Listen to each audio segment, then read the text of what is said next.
Hello and welcome to podcast number 16 and Happy New Year to all of you. Firstly, I must apologise for looking like a total utter scruff, but as you might have noticed, we are today at BTHQ, so my beautiful things headquarters. I normally film my podcasts from home, but today I decided to bring my camera and some of my stuff into work so that I could catch an hour at the end of the day to film a little podcast for you. I would love to have come to you sooner, however, I've got family staying with me at the moment from Australia, and what with one thing and another, I haven't managed to grab a single time to be able to film in peace and quiet.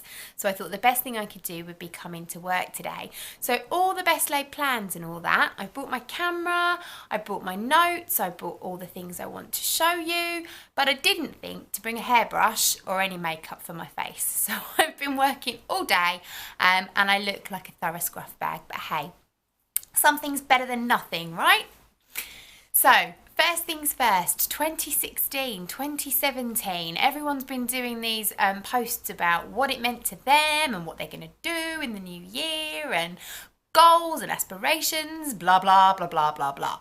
I have planned all my goals. I have got lots of aspirations. But really, what I want to say to you is that 2016 has been pretty awesome for me and for Beautiful Things. We started off at the beginning of the year with just 40 subscribers to our YouTube channel.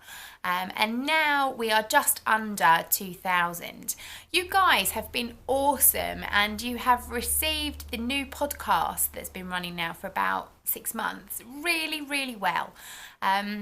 I do know that lots of you watch because you like my sewing videos as well, and I know that they have fallen by the wayside quite a bit recently. I think the main reason for that is that this year we launched our semi-virtual crochet courses, and so obviously that's been a big thing and we've been out there pushing that, promoting it. We had our exhibition stand at Yarndale and loads of other exciting stuff, so some things have had to slip by the wayside. So I apologise for that, but I promise you that in 2017 you are going to see everything that you want to see. I realise that what we've been doing has been working, and so therefore there is no reason to change in 2017. 2017, my buzzword for the year is consistency. What I've been doing has been working, and so why change something? If it's not broke, don't fix it. So I have got a regular podcast planned for you. Again, I'm not committing to a weekly podcast. I firmly believe that you only want to hear from me if I've got something to tell you, but it does tend to work out every 2 to 3 weeks, all being well. So a regular podcast from me, regular vlogs when I'm out and about and doing things that you might enjoy coming along with me, and regular sewing videos as well. I will be back to the sewing machine hopefully fairly soon and should be able to get some makes videos out to you. So you've loved what you've seen so far. I've had some really lovely positive feedback, particularly Vlogmas, which I thoroughly enjoyed doing. I really, really did. And the kids got really into it as well. You know, they've become little YouTube sensations in their own rights. So we really do enjoy vlogging to the point for the week after Christmas, I really struggled. Every time I did something, I thought, oh, I must turn the camera on. Oh no, I don't need to turn the camera on. It was really hard to not share my day-to-day with you. But I will do some more vlog stuff, and I have a little bit of footage to share with you during this podcast too. So I'll get to that a little bit later. So that was 2016, 2017. So with that, it leads me nicely on to FOs, and I do have some FOs to share with you. The first one I completely forgot to bring to work with me, so that's not a lot of good, but I did finish Stuart's maroon cowl in time for Christmas, just about. I think Christmas Eve, I finally finished it, sewed it together and wrapped it up, and he has had some wear out of it already, but I forgot to steal it from the wardrobe. So it may well have gone to work with him this morning. I'm not sure, but I will show you that on the next podcast if I remember. But it was just another one of my fisherman's rib cows. But I have one thing, which is an FO, but I didn't finish it. Hang on a minute. Ta-da! This is my Amsterdam hat. For those of you who watched my video when I went to Amsterdam back in the summer, I went to a lovely yarn shop and purchased this beautiful baby alpaca yarn. It's a Rowan yarn to make a hat with, and I will link below to the pattern details because I can't remember them off the top of my head, but it is a Rowan pattern. And I cast this hat on, and I cast it off and cast it on and took it off and cast it on and ripped it back endlessly. The reason being is that the yarn, that's my phone, the downside to being at work. Just one sec. So I've just had a 45-minute telephone conversation and I kept my hat on my head. It's nice and cozy. So anyway, the reason that I had to keep ripping it back was because the yarn is really, really fine and it's really super fluffy. So it's very easy to split the yarn, make an additional stitch, and then by the time you get to the end of the row, your pattern is all out. It is actually quite an easy pattern. It's very similar to the fisherman's rib. And that it looks the same on the front and the back, but it's basically kind of offsetting your knits and pearls. And I can get the pattern, it's really, really simple to do, but I was just getting so frustrated with it. So anyway, my mother-in-law came on the 28th of December, and she's staying with us, and my father-in-law are staying with us right through to the end of the month, and she can knit. So she was looking for something to do, and I said to her, why don't you try knitting this hat for me? She's cursed me because she's had exactly the same issues, but she's persevered, and yesterday she finished it. And it's absolutely lovely. And I've added on top the little pom-pom that I bought from Sconch in Braintree, and it really looks lovely. So I'll take it off just so I can show you the ribby pattern. So you can see it's really gorgeous. It's a variegated yarn, but you can see how it's worked up these beautiful stripes in kind of a plummy colour and a peachy colour and a purple, and then on top is that beautiful fluffy bobble. So it's so soft and squidgy. I absolutely love it. So thank you, Christine. I'm now going to ask her nicely to sew up my Stranger Things jumper for me. Because it is blocked. I have blocked it, but I just haven't got around to sewing it up. I'd clipped it all together. I started to stitch it together, but my stitches were showing on the right side and it looked really ugly. And she said to me, oh, I'll show you, do it like this. And I tried to copy her, but because she's left-handed and I'm right-handed, the stitches were going in a different direction. And she's a bit like me in that she wasn't quite ready to go, this is how you need to do it. She just kind of went, I'll give it here, I'll do it, which I'm quite keen on doing myself. So thank you, Chris, in advance. I should have a Stranger Things jumper to wear in my next podcast for you. So that's one of my FOs. The other FO, if you follow me on Instagram, you will have seen these already. I finished my Advent socks. So these were made with the contents of my Opal Advent calendar. They're really, really long. I've got big calves, so they don't pull up to just under the knee, although they're long enough to do so. I do slouch them down a little bit, but they are so warm. They're on the blockers at the moment because I wore them in Amsterdam, where I've just come back from, but more on that later. And they kept my feet really, really toasty. And when I came home, I washed them and then I put them on the blockers because I hadn't actually blocked them before I went. But it's also easier for me to show them to you. So these are made up of the entire contents of my Advent calendar. I've done 10 stripes of each ball. With the exception of the heel, which I split into two. It's a Fish Lips Kiss heel, so there's a very obvious break in the middle of that pattern. So I used one colour yarn for one half and another colour yarn for the other. And then when I got down to the toe, I basically worked out how many rows I would need to get the length of the toe and divided that by the number of balls I had left. So I had 3 balls left.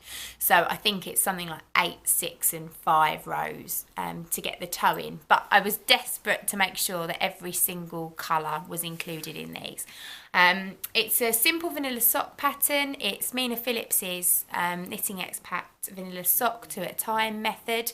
I didn't do them 2 at a time. I did do them consecutively though on 2 separate lots of needles. So I'd do 10 stripes on one sock, then 10 stripes on the other. And that meant I didn't need to split the little balls. It's Fish Lips Kiss Heel, as I said, and Mina's Rounded Toe. So 64 stitch cast on. So really, really simple sock pattern. I absolutely love them, really, really warm. But there is loads and loads of yarn left over. So I am going to knit it into my Cozy Memories blanket. And I have done an extra square on that. So I'll show it to you now. It's not FOs, it's technically what's on my needles, but I've done another square on that. There we go, you can see that there. That's my Women's Institute yarn that I used to make my other pair of socks. So far this has got in it my first ever pair of socks here, my hitchhiker shawl that my mum finished for me, my Eliza Cow top here, and then my second or third pair of socks here. So I'm going to put all my odds and ends into it first, and then once I've done that, then I'll start including my Opal sock yarns in.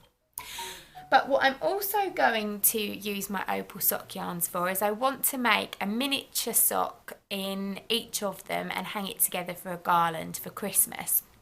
Now, I decided not to do the little mini sock by Winwick Mums because it really is too tiny. So I knitted a little pattern that we did as a Christmas decoration class here at the studio. We did them in DK and they sort of turned out about that sort of size. It's hard to see that there.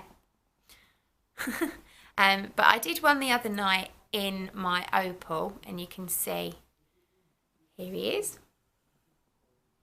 There we go. Little dinky sock. It's really, really cute. They're not knitted in the round, they're knitted flat, and you do sew them up along the front. So it's a really simple little pattern. It's a free pattern, so I'll pop the link below and you can knit them for yourself.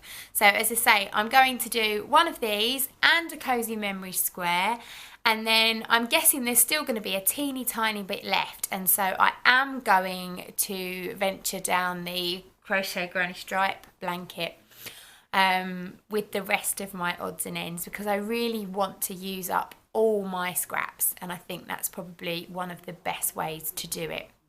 So that's my last FO. So that leads us on nicely to works in progress. So Cozy Memories blanket, as I just showed you, technically a works in progress. This is my other works in progress. I have been knitting fairly exclusively since Christmas on my Void shawl, and it is onto its second ball of yarn. And I'm just going to find my little pattern notes. Oh, here we go. I have 2 more rows of this pattern repeat to do, and then I have 2 more 8-row pattern repeats to do, and then I'm on to my garter stripe border. So I'm nearly there. My mum has finished hers, so I'm hoping to get her on the podcast in a couple of weeks' time and she can show it to you. The problem is it's really hard to show you because it's now got so big that it's literally scrunched up on the cable, so it looks really ruffled up and it looks really small, but it's not. It's really big. You can see if I kind of stretch that out, so you can see in relation to my head that's sort of how long it is at the moment, and there's a good, I don't know, 10 inches more of pattern repeat, and then probably another few inches of garter stitch to go. So it is really getting there. I do still absolutely love this pattern. You can see how gorgeous it works up, all these lovely cables and stocking sections and garter sections, and I can honestly say that finally it's clicked. Mum said it would do, and I think a couple of pattern repeats ago it finally clicked that I can now see exactly what needs to be done with each stitch. And so I know that I've gone wrong if I go wrong before getting to the end of the row, because what was happening before is I'd get right to the end and then go, oh, hang on a minute, this isn't right, I've not got the right amount of stitches, and then I'd have to work my way back to find out where I'd gone wrong. But now literally within a couple of stitches I can go, oh, hang on, this isn't right. And I can see where I've made a mistake if I do make one. So it is becoming much more, what's the word I'm looking for? I can't think of the word. Much easier to follow anyway. So I do really feel that I'm getting there with that. I've found myself being able to watch telly while I do it. I've been able to watch podcasts while I do it, whereas previously I had to sit in an empty room and it just don't talk to me. I knitted on it on the plane. I knitted at the airport. And I've had all the family round over the last few days and I've been managing to crack on nicely with it. So I don't think it's going to be long before that's finished. The other thing that's on my needles, or currently off my needles because I pulled it back to start again, is I bought myself a pattern on Ravelry. It's called the Censure Shawl. Now I'd seen someone make one on Facebook and I really liked it. I don't know if you can see that. It's quite a simple zigzag pattern, just a basic shawl. It's all in garter stitch. And it's by a lady called Svetlana Volkova. And it's not a free pattern, it's a paid for pattern, but it's really, really effective. And the way that it works the best is by using a beautiful variegated yarn and then something plain. And the lady that I'd seen knit it had done it in a really nice white and rainbow coloured speckle and black. So it was really, really simple. So I still had a skein of this little boo yarns and I'd caked it up.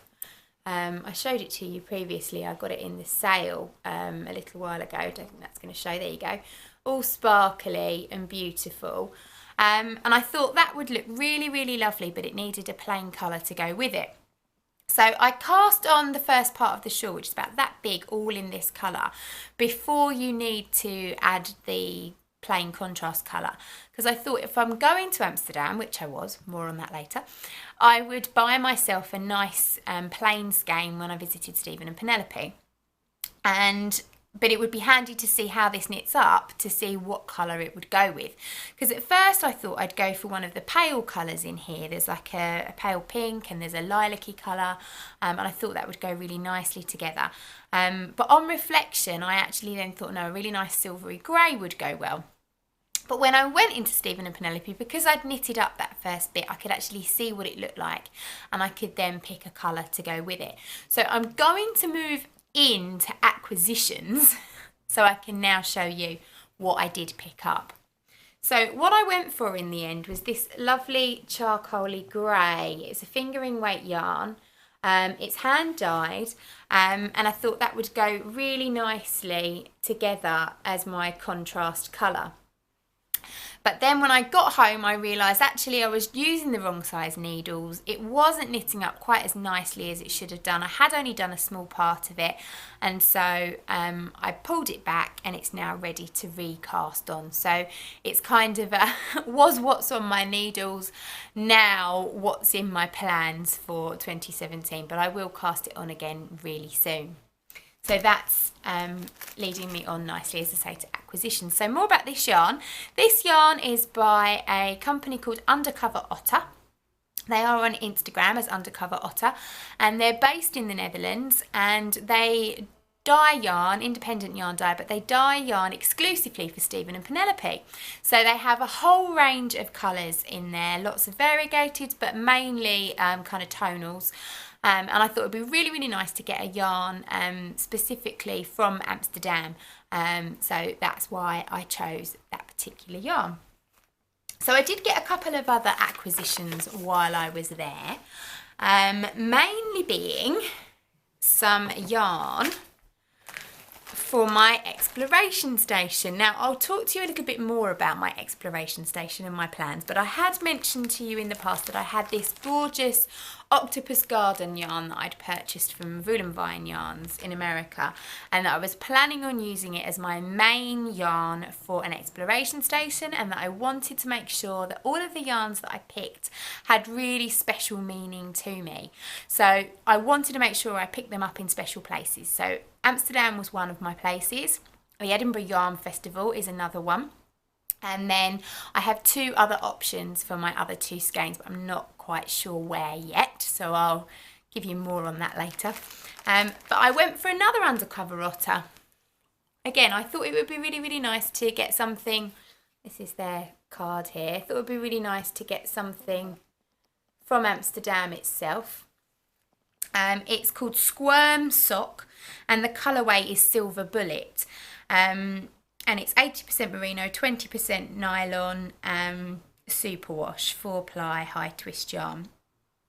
So I got this one to go with my skein. It was so hard picking because the colours are so beautiful in this, but because this is so stunning, it was really nice to actually go into the shop. I did actually pick up a physical printed copy of the exploration pattern, but it was really nice to go in and actually talk to the guys in there because they know so much about it. So they were working with me on this picture here, and were able to say, well, if you used your Villenvine yarns for the orange sections, and then you picked, and she labelled all the sections for me so I could start to see what colours need to go where. And the colour that I've just picked is actually what's going to be this white piece here. But as well as the white, it's also the colour that's used in the brioche sections.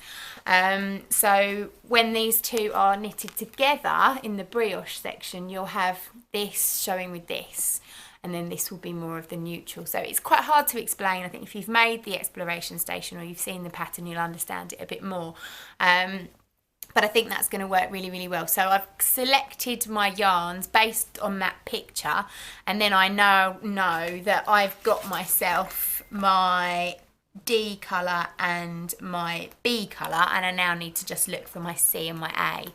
So when I go to Edinburgh, I'll take these with me, and I'll take this with me, because I do think you need to have all of the yarn actually with you physically so you can have a look.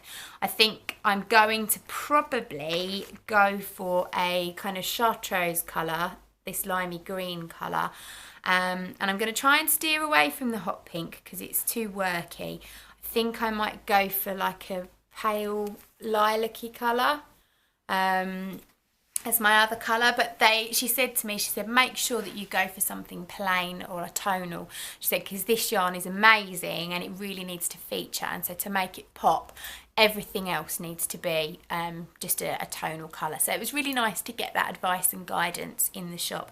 They're so helpful in Stephen and Penelope, they really are. It's such a lovely shop, and I think it wasn't very busy when I went in there as well. So I'm going to pop a little bit of footage in now for you to enjoy of my trip to Stephen and Penelope, including their amazing automatic yarn winder. So enjoy. So it's a chilly Amsterdam day, and as you can see I am outside Stephen and Penelope, and it's my birthday today, so I'm going to go in and treat myself to some scrummy yummy yarn. Are you coming in with me? En dan daar de onderste hoek, onderin rechts. So this is all the undercover otter yarn, which is hand dyed here in Amsterdam, and is sold exclusively in Stephen and Penelope. So this is the yarn that I've chosen to buy for my exploration station and also for my cincher shawl, because I thought it would be really nice to have something unique and special to my trip. So I hope you enjoyed that little bit of footage of the shop. Whilst I was there, I also popped back to Bird Blocks, which was another shop that I'd visited back in the summer, which was a patchwork and quilting shop. And when I was there in the summer, I bought a fat quarter of this lovely fabric with all these little thimbles on. And I thought I'd bring it home and I'd make a project bag with it. However, I later discovered that I really wanted to make one of these drawstring project bags with it, and that needs 1/2 metre. A metre's not quite enough. That, and I could not find a contrast to make this top section with anywhere. I took this fat quarter with me to about 4 or 5 different fabric shops over the last few months, and I didn't know whether to go for the blue or the grey or the cream or the pink. I really couldn't find something that matched perfectly. So I went back into the shop. Thankfully she still had some, so I bought myself another fat quarter. So I've now got enough of my main fabric, but I also finally found just the right shade of pink, and it's a little spotty pattern, and I think that goes really nicely with the thimble fabric. So I've now got enough to make my project bag, so that's something I'll get started on in the next few weeks or so. And it's a beautiful shop. They do have a website. I'll show you here. This is their card. And it's called Bird Blocks. Doesn't want to do it. Come on. It's kind of showing you anyway, but I'll put the details down below. It's called Bird Blocks. Absolutely fabulous shop, and if you want to see more of the shop, then just look through my videos and find my Summer Amsterdam video and you'll be able to see it there.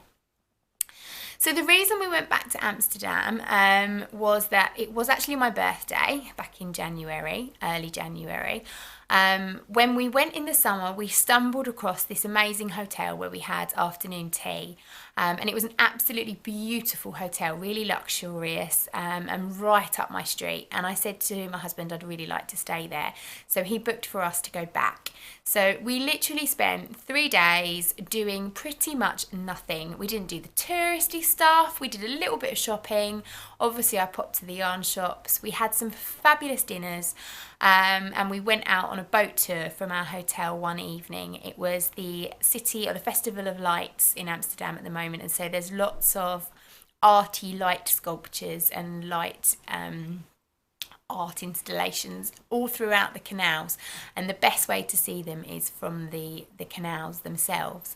So we went on a boat trip from our hotel for about an hour and a half one evening, drank copious amounts of wine, looked at the lights and had a really lovely evening. And that's pretty much all we did. So if you follow me on Instagram, you'll have seen most of my time was spent vegging in a really comfy bed in my robe, watching podcasts, knitting, drinking wine, eating cheese, and generally having a fantastic time. And it was a much needed break after all the upheaval of Christmas, having loads of family here and having a big sort out here at work. It was really nice to have a little break and have a little rest.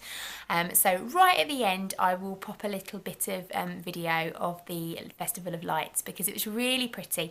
And one of the installations was amazing. The boat driver was really taking the mickey out of it and saying that his grandmother had made it and how it was old fashioned. And I was jumping up and down, really enjoying it. It was a fantastic lacy piece of crochet that stretched the entire way across the canal, and it was all lit up from underneath. It was really pretty, and it just basically looked like a giant doily. It was lovely, so that will feature in there as well, so I'll pop that right at the end.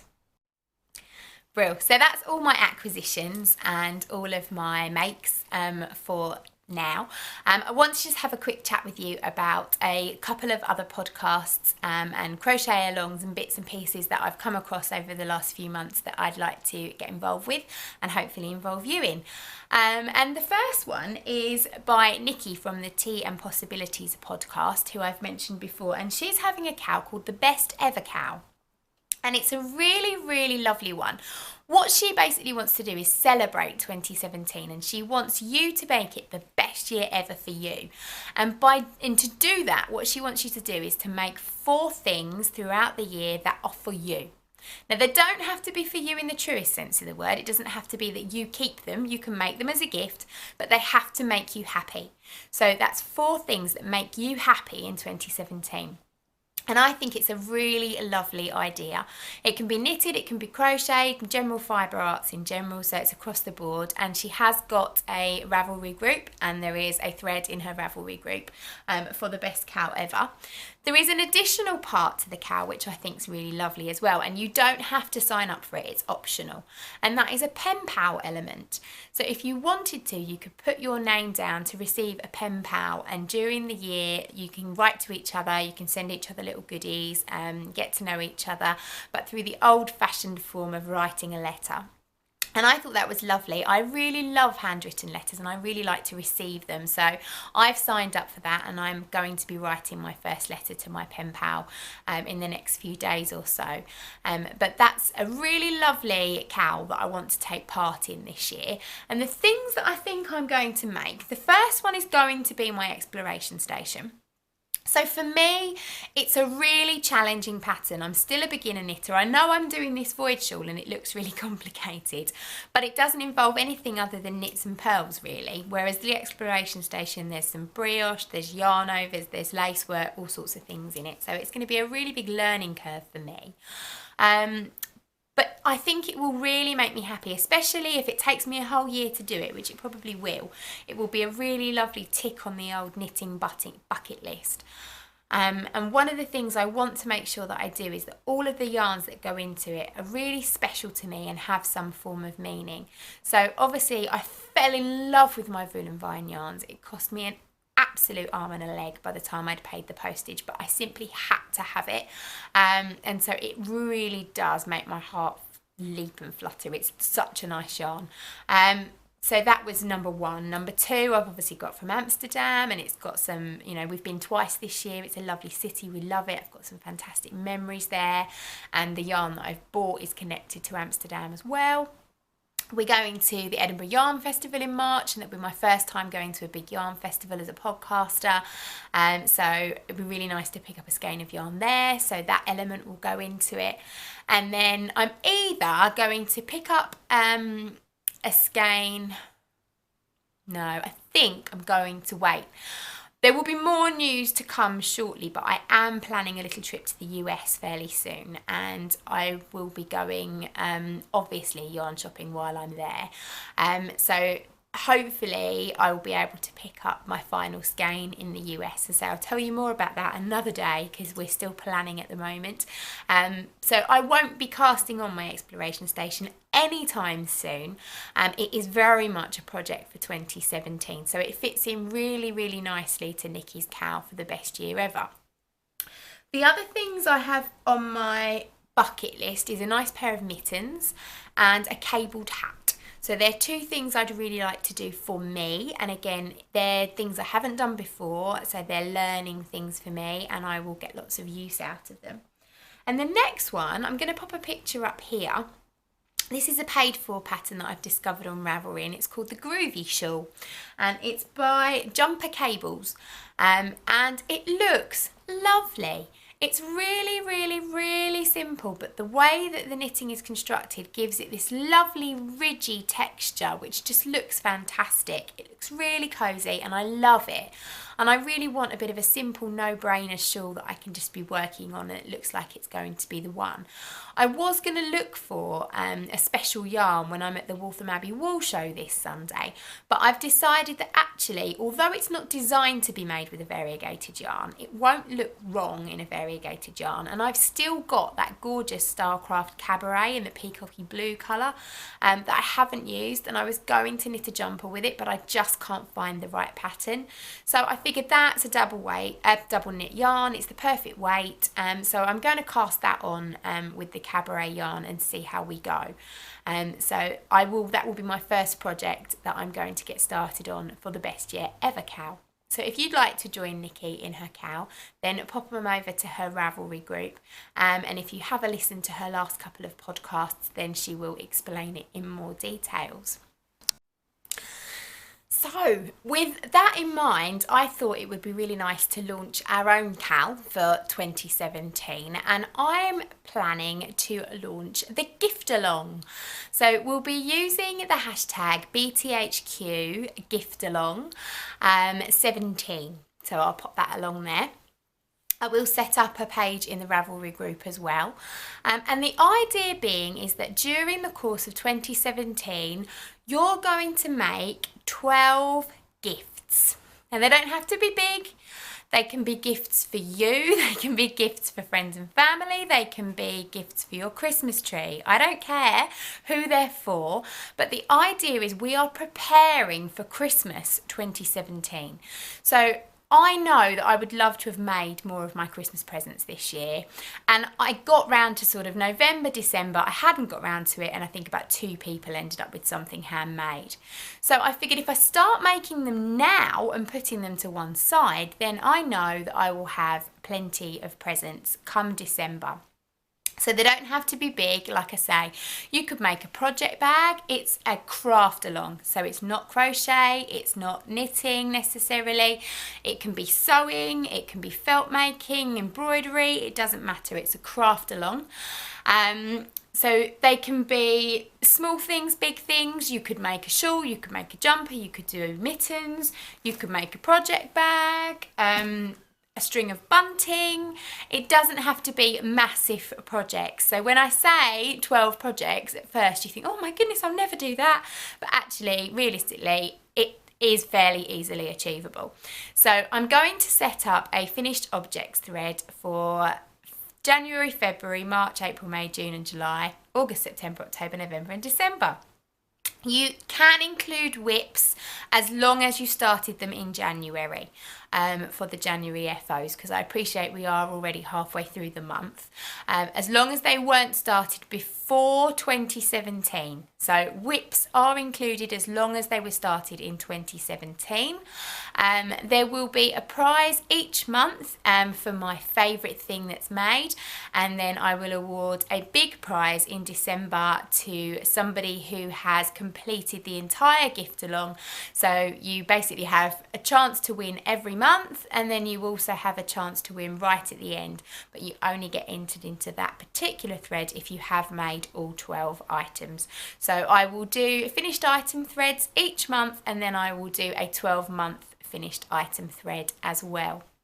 So I'm really looking forward to seeing how you get on. Please do use the hashtag when you're working on your projects, if you're posting on Instagram or Facebook or Twitter. Spread the love. Obviously people can join up with us at any time, even if it's halfway through the year. It's not too late to join in. They might only get half of it done, but they're still eligible for prizes for the months that they enter, or they might have a massive making day and do 12 projects in one day, who knows. There are no real rules other than it must be made in 2017 and it must be a gift. It doesn't have to have an end recipient.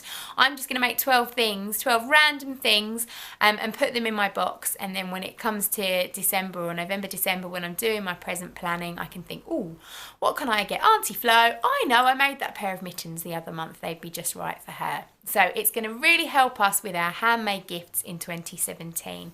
So that's the BTHQ Gift Along 17. So I look forward to joining some of you with that. So that's all I've got to share with you, other than the fact that hopefully this podcast will go live before Sunday. I can't promise, I don't know when I'm going to get to edit it, but if it does go live before Sunday, we are exhibiting at the Waltham Abbey Wall Show, which is taking place at the Marriott Hotel in Waltham Abbey. It's the 4th year that this show's run, maybe the 3rd, I can't remember. We exhibited last year and we're back again this year with our semi-virtual crochet course and kits, and also some of our project bags that we've made. So we would love to see you. Do pop along and say hello. If you follow the podcast or you watch us on YouTube, do make sure you come and say hi. My mum will be with me, so you can meet her, and some of our regular customers will also be there helping out. So we'd love to see you. Otherwise, I will talk to you all in the Ravelry group at some point. Please feel free to comment below if you have any questions for me. Like the video, subscribe to the channel so you don't miss up and coming things. And that's that really. So bye for now, and I'll see you soon.